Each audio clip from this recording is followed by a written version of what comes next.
From that historic step across the border, marking the first time a North Korean leader had ever entered South Korean territory, to the jovial moment when Kim Jong-un invited South Korean President Moon Jae-in to step back over the border into the north, to the animated conversation the two leaders had as they sat alone for 30 minutes, to the joint declaration proclaiming that a new era of peace has begun, the Inter-Korean Summit has left many in Seoul feeling hopeful about the future. I was very thrilled while watching it. It was a time that gave me hope that unification may come very soon.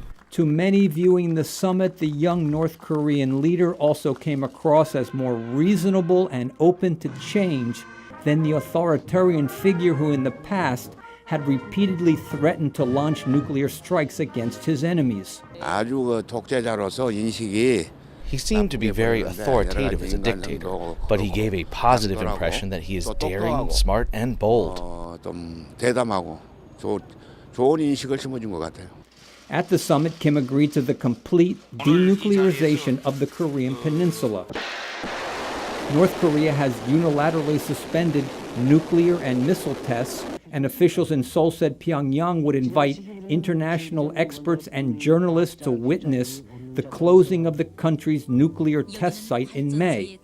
Following the summit, President Moon's approval rating increased to over 70%.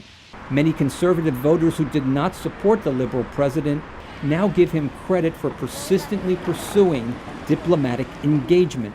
Even after Moon Jae-in became president, as I was a conservative, I did not have favorable feeling of him.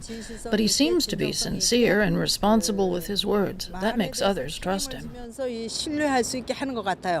The Joint Denuclearization Declaration, however, is just the beginning of the negotiation process.